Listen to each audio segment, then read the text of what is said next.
اور بے مثال طاقت۔ آپ بہت اچھے سے اس بات کو سمجھتے ہیں کہ آج کل کے زمانے میں ایٹمی توانائی یا نیوکلیئر ٹیکنالوجی کے اوپر یا نیوکلیئر انرجی کے اوپر بہت زیادہ بات ہو رہی ہے، اور اس میں بھی کوئی شک و شبہ نہیں ہے کہ یہ بہت بڑا علم ہے اور بے مثال طاقت بھی ہے۔ لیکن یہ دونوں چیزیں اگر کسی غیر ذمہ دار اور بے حکمت قیادت کے ہاتھ میں آ جائیں تو ہیروشیما اور ناگاساکی جیسی تباہیاں جنم لیتی ہیں، لاکھوں جانیں ضائع ہو جاتی ہیں اور کئی نسلیں اس کے اثرات بھگتتی ہیں۔ تو یہ مثال حسنین نے دی ہے کہ اگر علم اور قدرت اگر ایسے غیر ذمہ دار لوگوں کے ہاتھوں میں آ جائیں، بے حکیم لوگوں کے ہاتھوں میں آ جائیں، جن کے پاس حکمت نہ ہو، جن کے پاس رحم نہ ہو، تو وہ کیسے تباہی مچاتے ہیں، جیسا کہ دنیا نے اس تباہی کو دیکھا ہے ہیروشیما کی صورت میں، ناگاساکی کی صورت میں۔ یہ ایک مثال ہے، اس کے علاوہ ہزاروں مثالیں ہمارے ارد گرد موجود ہوتی ہیں کہ جب لوگوں میں یہ دونوں چیزیں تو ہوں یا ان میں سے کوئی ایک ہو، جبکہ حکمت اور رحمت نہ ہو تو کیا ہوتا ہے۔ اچھا، یہ دونوں چیزیں علم اور قدرت، یعنی یہ جو نیوکلیئر ٹیکنالوجی ہے یا نیوکلیئر انرجی ہے یا ایٹمی توانائی ہے، یہ بہت بڑا علم بھی ہے اور قدرت بھی ہے اس میں۔ لیکن اگر یہی ٹیکنالوجی کسی حکیم اور ذمہ دار قیادت کے پاس ہو تو اس سے بجلی پیدا کی جاتی ہے، کینسر سمیت مختلف بیماریوں کی تشخیص اور علاج میں مدد ملتی ہے، زرعی تحقیق آگے بڑھتی ہے اور بے شمار سائنسی منصوبوں کے ذریعے انسانیت کو فائدہ پہنچتا ہے۔ آپ یقیناً مجھ سے بہتر جانتے ہوں گے کہ آج کی یہ جو ایٹمی توانائی ہے، اس کے ذریعے کتنے ہی زیادہ فائدہ مند کاموں کو انجام دیا جا سکتا ہے، اور اگر آپ نہیں جانتے تو آپ یقیناً گوگل کر سکتے ہیں، اے آئی سے پوچھ سکتے ہیں کہ یہ چیز نقصان دہ ہو تو کیسے نقصان دہ ہو سکتی ہے، جیسے کہ پہلے مثال عرض کر چکے ہیں ہم۔ لیکن اگر فائدہ اٹھانا چاہیں تو انسانیت کے لیے بے شمار اور بہت بڑے توانائی کے آپ کے لیے اس جیسی توانائی کم از کم آج دن تک دریافت نہیں ہوئی ہے، اور یہ توانائی کا ایک بہت بڑا سورس اور ذریعہ اور وسیلہ ہے جس کے ذریعے انسان اپنے توانائی کا جو سورسز ہیں ان کو بڑھا سکتا ہے اور توانائی کے معاملات کو بہتر انداز میں ہینڈل کر سکتا ہے۔ یہ دونوں چیزیں ایک طرف بہت بڑی فائدے کا سبب ہیں، جبکہ دوسری طرف بہت بڑا نقصان ہے۔ تو مسئلہ کیا ہے؟ مسئلہ یہ ہے کہ یہ جس کے ہاتھ میں ہیں اس کے بارے میں دیکھا جائے گا کہ کیا اس کے پاس حکمت ہے، کیا اس کے پاس رحمت ہے۔ اگر ہے تو یقیناً فائدہ، اور اگر نہیں ہے تو پھر خوف بھی ہے اور نقصان بھی۔ قاسم اور حسنین کی تائید میں ابراہیم بھی بول پڑا کہ واقعی یہ سوچنا بہت حیرت انگیز اور پرلطف ہے کہ صرف طاقت اور علم کافی نہیں ہوتے، بلکہ ان کے ساتھ یہ بھی ضروری ہے کہ انہیں استعمال کرنے والے کے پاس حکمت ہو، یعنی وہ جانتا ہو کہ کس موقع پر، کس حد تک، کس مقصد کے لیے اور کس طریقے سے اپنی طاقت اور علم کو بروئے کار لانا ہے، ورنہ وہی طاقت جو انسانیت کے لیے رحمت بن سکتی ہے تباہی کا سبب بھی بن سکتی ہے۔ میرے خیال میں ہماری یہ بات اب تک بہت کلیئر ہو چکی ہوگی کہ یہ دونوں چیزیں علم اور قدرت کے ساتھ اگر حکمت نہ ہو اور رحمت نہ ہو تو کیسے یہی چیز تباہی کا سبب بن جاتی ہوتی ہیں۔ حیدر صاحب تینوں شرکاء کی بات کو آگے بڑھاتے ہوئے کہتے ہیں کہ دیکھیں، طاقت اپنی ذات میں نہ اچھی ہوتی ہے اور نہ بری، بلکہ اس کی قدر و قیمت اس بات سے متعین ہوتی ہے کہ اسے کس مقصد کے لیے استعمال کیا جا رہا ہے۔ اگین وہی بات، مگر ایک نئے پیرائے سے، ایک نئے انداز سے، کہ اپنی ذات میں تو طاقت بری بھی نہیں ہے اور اچھی بھی نہیں ہے، مگر اس کا استعمال ہے۔ اگر اس کا استعمال برا کیا جائے تو یہ بری ہے، اور اچھا کیا جائے تو پھر اچھی ہے۔ مقصد دیکھا جائے گا۔ مثلا ایک ہی چاقو سے سرجن مریض کی جان بچاتا ہے اور اسی چاقو سے ایک ظالم کسی بے گناہ کی جان لے لیتا ہے۔ آلہ ایک ہی ہے، لیکن فرق استعمال کرنے والے کی حکمت، نیت اور مقصد کا ہے۔ جیسے میں نے عرض کیا پہلے کہ یہی طاقت بری بھی ہو سکتی ہے اور اچھی بھی ہو سکتی ہے۔ طاقت مثلا ایک چیز جو ہے وہ چاقو ایک آلہ ہے، اور وہ اس میں ایک طاقت ہے، اس میں قدرت ہے کہ وہ کاٹتا ہے۔ اب یہی چاقو، یہی کٹر اگر ایک سرجن کے پاس ہو تو ایک مریض کی جان بچاتا ہے، لیکن یہی ایک ظالم اور قاتل کے ہاتھ میں ہو تو اس سے ایک بے گناہ انسان کی جان چلی جاتی ہے اور اس کو قتل کر دیا جاتا ہوتا ہے۔ چیز تو ایک ہی ہے، اور یہ چیز اس چیز پر قدرت رکھتی ہے کہ کاٹ ڈالے اس چیز کو جس کے اوپر اس کو چلایا جائے۔ اب ڈیپینڈ کرتا ہے کہ اس کو چلانے والا کتنا حکیم ہے، کتنا رحیم ہے، اس کے اندر نیت اس کی کیسی ہے، اس کا مقصد کیا ہے، اس کے اندر حکمت کس قدر موجود ہے۔ تو اس لیے یہ جو مقدمہ ہم نے ابھی تک جو بات کی ہے کہ قدرت اور علم تبھی فائدہ مند ہو سکتے ہیں جب ان کے بعد دو اور چیزیں ان کے ساتھ شامل ہو جائیں، اور وہ ہوتی ہیں حکمت اور رحمت۔ اسی طرح علم بھی اگر حکمت سے خالی ہو تو انسان دوسروں کے لیے فائدہ پہنچانے کی بجائے نقصان کا سبب بن سکتا ہے۔ تاریخ میں ایسے بے شمار لوگ گزرے ہیں جن کے پاس غیر معمولی ذہانت تھی، لیکن انہوں نے اپنی صلاحیتوں کو ظلم، استحصال اور تباہی کے لیے استعمال کیا، جس سے معلوم ہوتا ہے کہ صرف علم اور قدرت کسی شخصیت کے کامل ہونے کی دلیل نہیں بنتے ہیں۔ یہی وجہ ہے کہ اللہ تعالیٰ کی ذات صرف علیم اور قدیر ہی نہیں بلکہ حکیم بھی ہے۔ اس کا ہر فیصلہ علم، قدرت اور کامل حکمت کے امتزاج سے صادر ہوتا ہے، کیونکہ علم اور قدرت کے ساتھ حکمت نہ ہو تو وہ نعمت بھی خوف کا باعث بن جاتی ہے، لیکن جب حکمت شامل ہو تو وہی علم اور قدرت سراپا رحمت بن جاتے ہوتے ہیں۔ اب اللہ تعالیٰ کی ذات کی طرف ہم آگے بڑھاتے ہیں اپنی گفتگو کو۔ وہ یہ ہے کہ جیسا کہ ہم اس چیز کو پہلے اچھی طرح جان چکے ہوئے ہیں کہ قدرت کے بعد ایک اور چیز جو کسی بھی شخصیت یا ذات کی قدرت کو ایک مثبت پہلو دیتی ہے وہ اس کے اندر حکمت کا ہونا ہے، وہ اس کے اندر دانائی کا ہونا ہے اور اس کا حکیم ہونا ہے۔ خالق کائنات کے حوالے سے ہم یہ جانتے ہیں کہ خالق کائنات صرف علیم ہی نہیں، صرف قدیر ہی نہیں بلکہ وہ حکیم بھی ہے۔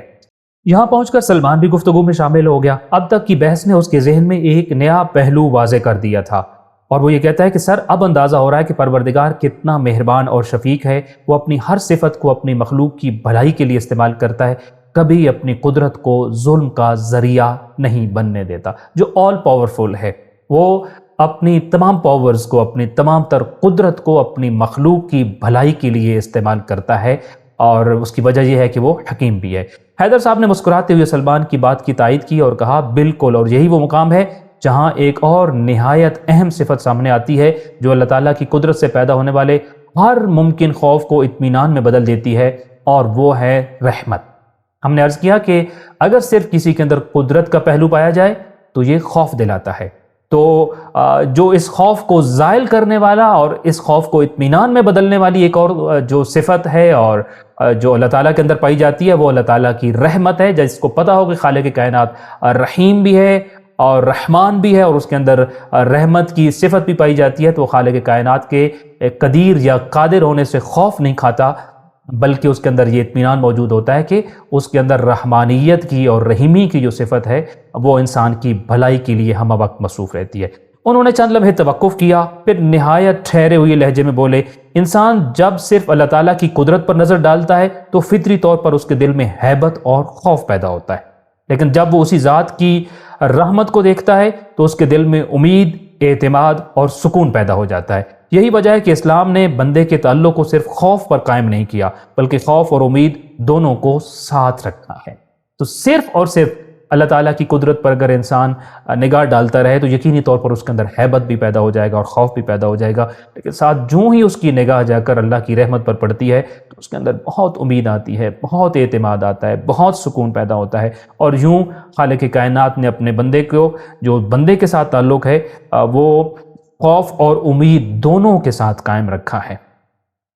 غور کیجئے، اگر اللہ تعالیٰ چاہتا تو اپنی کتاب کا آغاز الجبار، المنتقم یا اپنی کسی اور جلالی صفت سے کر سکتا تھا، لیکن اس نے قرآن کے آغاز میں اپنے بندوں کو سب سے پہلے اپنی رحمت سے متعارف کرایا ہے۔ اب اللہ تعالیٰ کی رحمت کا جو پہلو ہے وہ کس طرح سے وسیع ہے؟ خالق کائنات چاہتا تو قرآن مجید کا آغاز کسی بھی اور صفت سے کر سکتا تھا، مگر اس نے ہر صورت میں اور بار بار ہر صورت کے آغاز میں بندے کے ساتھ جو اپنا تعارف ہے وہ اپنی رحمت کی صفت کے ساتھ کراتا ہے اور کہتا ہے بسم اللہ الرحمن الرحیم، یعنی اس اللہ کے نام سے جو رحمان ہے، جو رحیم ہے، جس کے اندر رحمت کی صفت پائی جاتی ہے۔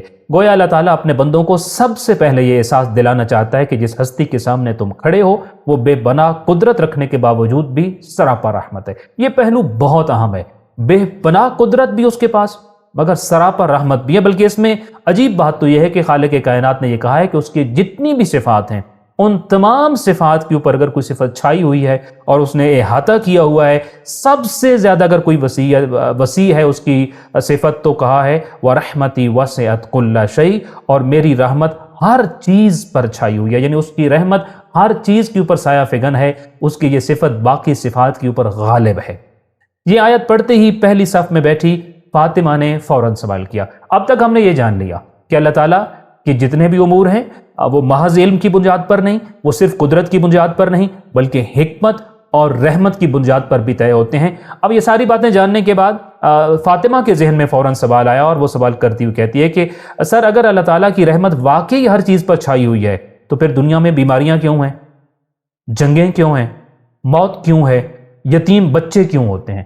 نارملی جب اس طرح کے سوال آتے ہیں تو ان کو یقیناً بہت ویلکم کیا جانا چاہیے کہ اللہ تعالیٰ اگر رحمان ہے، اگر وہ رحم کرتا ہے، وہ بہت مہربان ہے، اس کی رحمت ہر چیز کے اوپر چھائی ہوئی ہے، پھر اس دنیا میں ظلم کیوں ہے؟